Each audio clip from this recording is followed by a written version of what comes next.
কঠোর উপনিষদ আজকের তৃতীয় ভিডিও, দ্বিতীয় অধ্যায়, তৃতীয় বল্লী 113। পরমাত্মা বাক্য, মন এবং চক্ষুর আদি ইন্দ্রিয়ের অগোচর। সুতরাং যাহারা বলেন আত্মা আছেন, সেই আস্তিকগণ ব্যতীত অন্যে অর্থাৎ নাস্তিকগণ কীরূপে তাহাকে উপলব্ধি করিবে?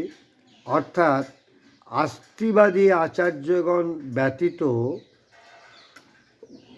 অন্যান্য অর্থাৎ নাস্তিবাদীর নিকট হইতে তাহাকে কি প্রকার জানা যাইবে? 114।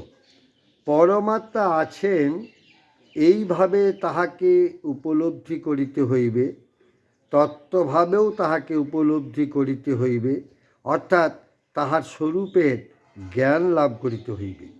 এই উভয় ভাবের মধ্যে আত্মা আছেন এই ভাবটি যিনি উপলব্ধি করিয়াছেন, তাহার নিকট তত্ত্বভাব প্রকাশিত হয়। 115।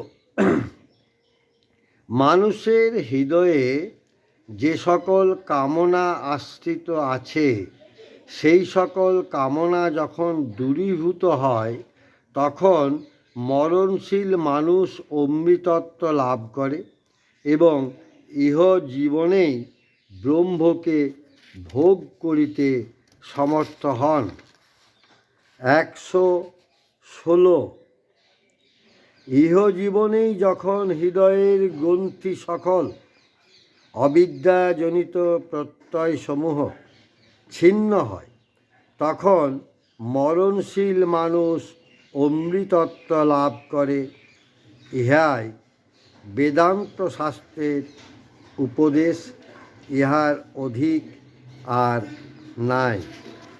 মন্ত্রদ্রষ্টা ঋষি কবিদের আমার প্রণাম।